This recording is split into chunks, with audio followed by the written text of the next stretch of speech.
La gracia del Señor Jesucristo sea con todos ustedes. Soy el pastor Antonio Ríos y siguiendo con la secuencia de temas sobre la ciencia de la salvación, en esta ocasión vamos a hablar sobre el tema Cristo ascendido al cielo como nuestro intercesor. El texto de introducción que vamos a considerar en esta ocasión es según el libro de Hechos de los Apóstoles, el capítulo 1 y el versículo 9. Dice así: y habiendo dicho estas cosas, viéndolo ellos fue alzado, y una nube lo encubrió de sus ojos. Queridos hermanos, amigos, cada parte del ministerio de Cristo en esta tierra es de importancia trascendental. A menudo nos dedicamos a pensar en Jesucristo relacionándolo con la cruz del Calvario. Hablamos de la cruz de Cristo, lo cual es muy bueno. Sin embargo, no solamente el ministerio de Cristo se limitó a la cruz del Calvario. El ministerio de Cristo continuó después de la cruz. El ministerio de Cristo continuó con la resurrección. Continuó después de la resurrección con el tiempo que Él estuvo en esta tierra. Continuó con la ascensión y continúa con la obra que Él está haciendo ahora en el cielo en favor de cada uno de nosotros. Así es que en esta ocasión vamos a centrarnos básicamente en la obra de Jesucristo en ocasión de su ascensión y su ministerio en el cielo. Entre tanto, Jesús ascendía al cielo, acompañado por esa innumerable hueste de ángeles santos, que todos a una ascendían cantando: alzado puertas vuestras cabezas, y alzaos vosotras puertas eternas, y entrará el Rey de Gloria. ¿Quién es este Rey de Gloria? Jehová de los ejércitos es el Rey de la Gloria.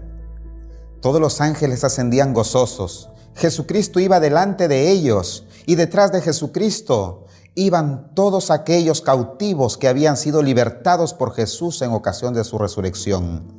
Así ascendía al cielo.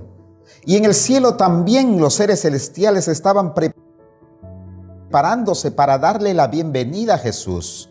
Todos estaban deseosos de ver regresar a su general de vuelta, salir de un lugar de pecado y de maldad y llegar a donde realmente ellos estaban dispuestos a tributarle todo el honor y la gloria que Él se merecía. Allí estaba el trono de Dios.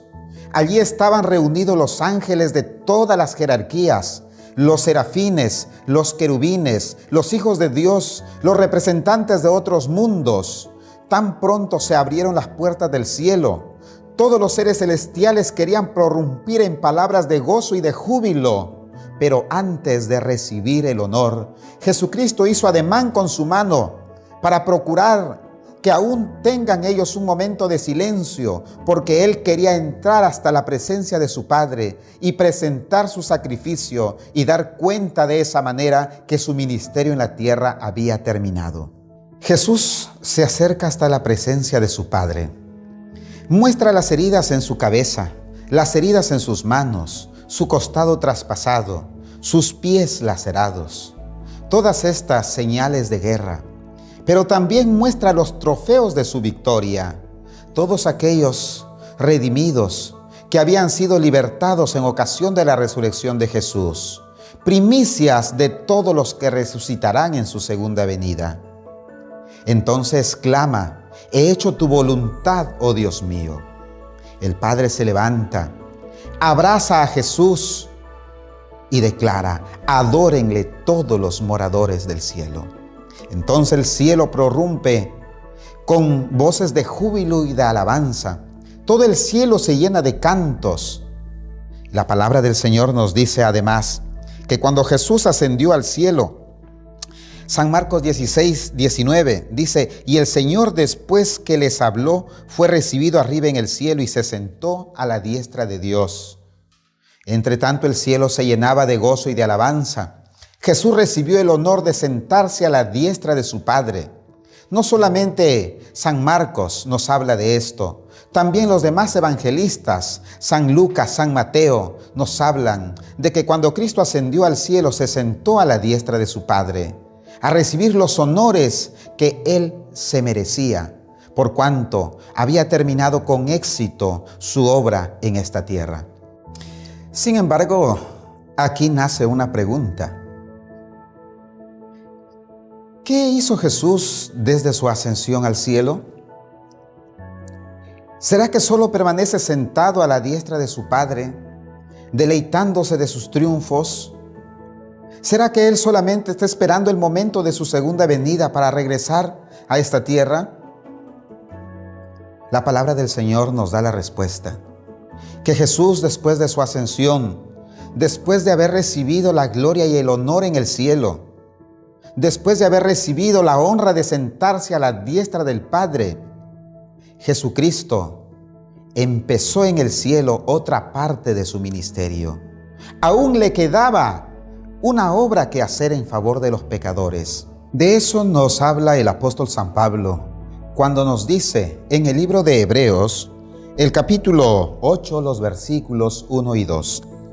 Ahora bien, el punto principal de lo que venimos diciendo es que tenemos tal sumo sacerdote, el cual se sentó a la diestra del trono de la majestad en los cielos, ministro del santuario y de aquel verdadero tabernáculo que levantó el Señor y no el hombre. Al mismo tiempo, en el libro de Hebreos, también en el capítulo 9 y los versículos 11 y 12, dice lo siguiente: pero estando ya presente Cristo, sumo sacerdote de los bienes venideros, por el más amplio y más perfecto tabernáculo, no hecho de manos, es decir, no de esta creación, y no por sangre de machos cabríos ni de becerros, sino por su propia sangre, entró una vez para siempre en el lugar santísimo, habiendo obtenido eterna redención.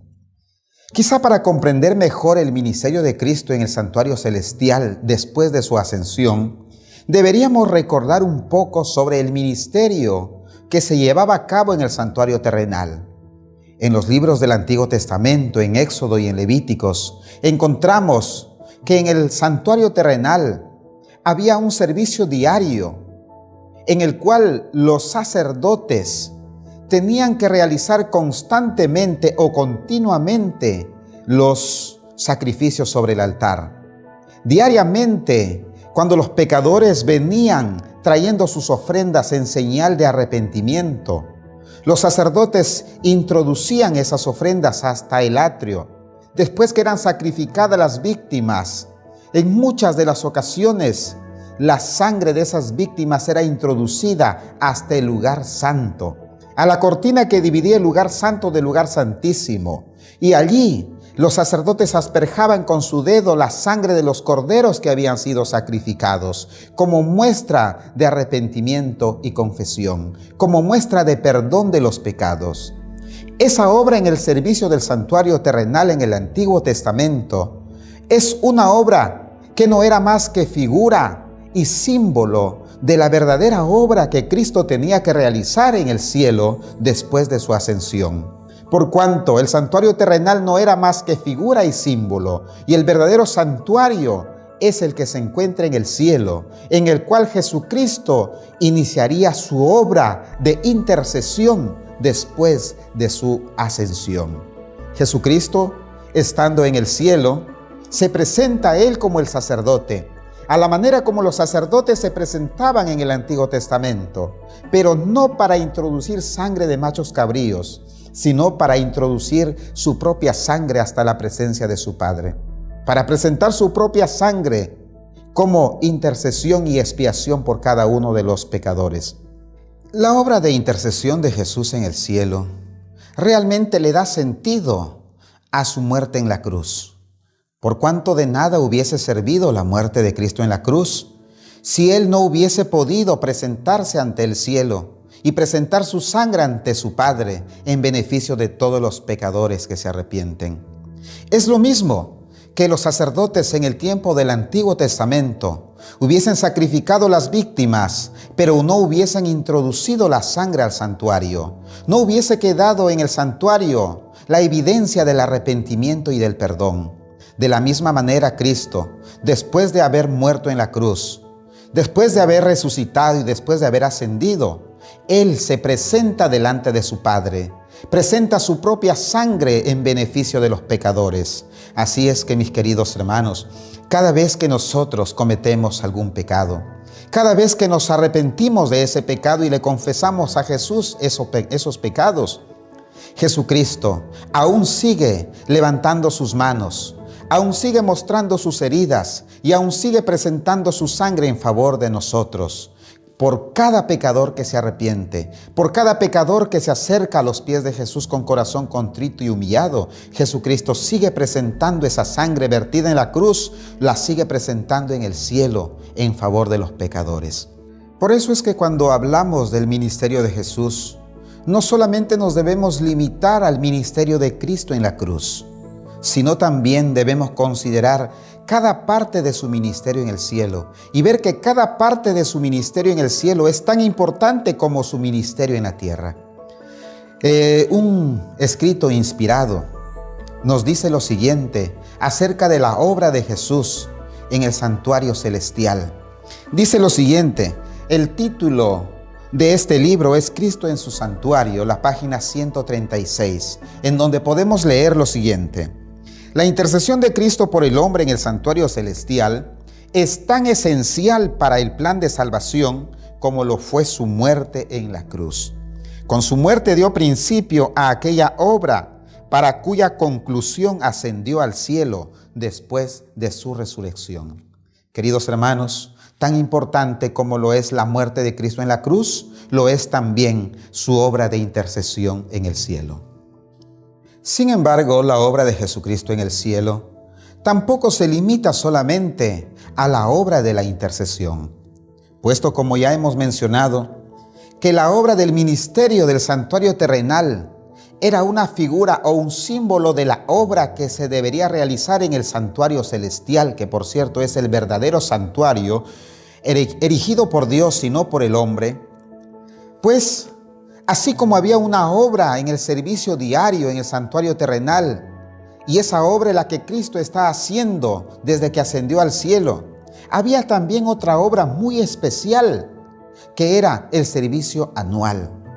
En el libro de Levíticos, el capítulo 16, y también en el libro de Levíticos, el capítulo 25, encontramos que una vez al año era el 10º día del 7º mes, en el cual el sumo sacerdote podía ingresar al santuario, al lugar santísimo específicamente, a realizar una obra de purificación.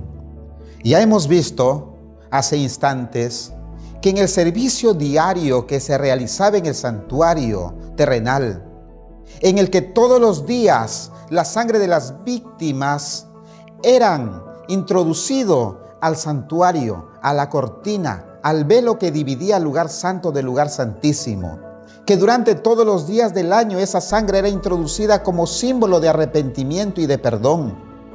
Sin embargo, es cierto que esta sangre también contaminaba el santuario terrenal y debería ser purificado el santuario terrenal, y esa obra de purificación se llevaba a cabo una vez al año, llamado también el día de la expiación o el Yom Kippur. Pues, si esta obra en el santuario terrenal era figura y símbolo, pues debería también cumplirse esta obra en el santuario celestial. Es decir, Cristo no solamente ascendió al cielo para una obra de intercesión, sino también ascendió al cielo para una obra de purificación y expiación. Y de eso habla el profeta Daniel. Cuando leemos, por ejemplo, en el libro de Daniel, en el capítulo 7, y los versículos 9 y 10, que dice lo siguiente: Estuve mirando hasta que fueron puestos unos tronos, y el anciano de día se sentó, cuya vestidura era blanca como la nieve, y el cabello de su cabeza como lana pura. Su trono era como llama de fuego, y sus ruedas como fuego ardiente. Un río de fuego procedía y salía de delante de él. Millares de millares le servían, y millones de millones asistían delante de él. El juez se sentó y los libros fueron abiertos. Al mismo tiempo, el mismo profeta Daniel, en el capítulo 8 y el versículo 14, dice lo siguiente: Y él dijo: hasta 2300 tardes y mañanas, luego el santuario será purificado. Pues Daniel habló de la profecía sobre la purificación del santuario celestial, ya no de la purificación del santuario terrenal, puesto que solamente era símbolo y figura de la obra que se debería realizar en el verdadero santuario celestial. Es decir, que Cristo, además de llevar a cabo en el cielo una obra de intercesión, debía también llevar una obra de purificación y una obra de expiación.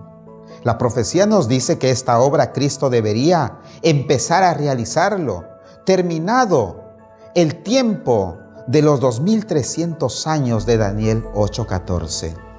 También la palabra del Señor nos da la fecha desde cuándo debería contarse estos 2300 años. En el libro de Daniel, el capítulo 9 y el versículo 25, nos dice que esa fecha debería contarse desde la salida de la orden para restaurar y reedificar Jerusalén. Contando nosotros desde la fecha del año 457, podemos llegar nosotros hasta el año 1844, que fue justamente el año en el cual se termina la profecía de los 2300 años y se da inicio a la obra de la expiación en el cielo, a la purificación del santuario celestial. Sin embargo, podríamos nosotros preguntarnos, ¿pero de qué es necesario que sea purificado el santuario celestial? ¿De qué es necesario que se lleve a cabo en el cielo una obra de expiación? Pues, si bien es cierto, en la tierra, en el santuario terrenal, la sangre de las víctimas era introducida diariamente hasta la cortina del velo, como ya lo dijimos, que dividía el lugar santo del lugar santísimo, lo cual contaminaba el santuario terrenal y hacía necesario una purificación. Pues en el cielo, ¿cómo es que puede haber contaminación que contamina el santuario celestial, por lo cual es necesario que se lleve a cabo una obra de purificación? Puesto, la respuesta encontramos también en la Biblia, en la que nos habla sobre registros de pecados. Los pecados que nosotros cometemos a diario están registrados en los registros celestiales. Habíamos leído hace un instante lo que nos dice el profeta Daniel en el libro de Daniel capítulo 7, los versículos que habíamos considerado, que podríamos considerarlo nuevamente, que son los versículos 9 y 10, en donde se hace mención de registros, que esos pecados que nosotros cometemos diariamente en esta tierra son registrados fidedignamente en los registros del cielo. Y esos pecados que cometemos nosotros en esta tierra son justamente lo que contamina el santuario celestial. Y de ello es que el Señor se está encargando de llevar a cabo la purificación desde el año 1844, que es la fecha en la cual concluye la profecía de los 2300 años. Pero ¿qué importancia puede tener para nosotros esta obra de la purificación del santuario celestial? Pues muy importante. Cada vez que nosotros cometemos un pecado y nos arrepentimos de ese pecado, le confesamos al Señor nuestro pecado, obviamente nuestro pecado es perdonado. En el cielo se escribe perdonado en el registro de pecados. Sin embargo, esos pecados aún permanecen en los registros celestiales y no serán borrados sino hasta el día de la purificación, cuando por fin se cumpla la promesa que el Señor nos ha dado, que echará nuestros pecados a la profundidad de la mar y nunca más se acordará de ellos. Pues justamente para nosotros es de gran beneficio la obra de la purificación del santuario celestial, porque gracias a ello nuestros pecados serán borrados definitivamente de los registros celestiales. Pues para nosotros es un gran beneficio todo ello. Sin embargo, somos conscientes también, o deberíamos serlo, que para que el Señor pueda borrar nuestros pecados de los registros celestiales, el Señor necesita también hacer previamente una obra de investigación para ver realmente si nosotros merecemos que nuestros pecados sean borrados, si estamos viviendo de acuerdo a la voluntad de Dios, si estamos viviendo en comunión con Dios. De esa manera, el Señor ingresa a los registros celestiales. De hecho, desde el año 1844 hasta el día de hoy viene haciendo esa obra de investigación para ver quiénes serán aquellos beneficiados cuyos pecados sean borrados definitivamente de los libros celestiales. Y de esa manera pueda darles a todos aquellos la recompensa, que será la salvación y la vida eterna, la gloria inmortal que recibirán en ocasión de su segunda venida. Queridos amigos, queridos hermanos, esa obra de Cristo que ahora se está realizando en el cielo es parte importantísima también del ministerio de Cristo. Todo ello se interrelaciona con el ministerio de Cristo en la tierra. Esa obra de Cristo en la tierra fue una obra fundamental, fue una obra extraordinaria, pero que no concluyó en la cruz como ya lo hemos mencionado, que continúa en el cielo. Y ahora mismo Jesucristo sigue haciendo esa obra en el cielo, a la vez que sigue presentándose como abogado delante de su Padre cada vez que nosotros cometemos un pecado, que nos arrepentimos de ese pecado y le confesamos, pero al mismo tiempo viene haciendo también su obra como sumo sacerdote, su obra de investigación y su obra de purificación. Esa obra justamente que terminará poco antes de su segunda venida, cuando por fin venga Cristo a dar la recompensa a cada uno, como dice la palabra del Señor, según hayan sido sus obras. Queridos amigos, queridos hermanos, por lo tanto, cada vez que nosotros consideremos a Jesús,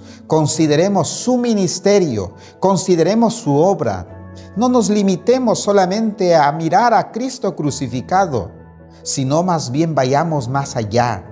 Ingresemos con Cristo hasta el santuario celestial. Ingresemos con Él hasta el lugar santísimo. Acompañemos a Jesús ahora en la obra que Él está haciendo en favor nuestro, como abogado, como sacerdote y sumo sacerdote. Y de esa manera seamos beneficiados también con su intercesión y su expiación, tal como lo somos con su muerte y su resurrección. Por lo tanto, la ascensión de Cristo al cielo es tan importante para nosotros, porque con su ascensión Jesucristo empezó esa obra en el santuario celestial, que se terminará cuando por fin se levante y pueda exclamar: hecho está, una vez más, y el caso de cada persona quede definitivamente sellado para vida o para muerte. Y por lo tanto, cuando Cristo venga por segunda vez, si nosotros somos los que ahora vivimos en comunión con Él y nos beneficiamos de esa parte importantísima de la obra de Cristo en el santuario celestial, de hecho seremos nosotros quienes también podamos ascender con Cristo al cielo. De la manera como Él ascendió desde el monte de las Olivas, nosotros podamos ascender también con Él al cielo. Que Dios nos bendiga. En el nombre de Jesús. Amén.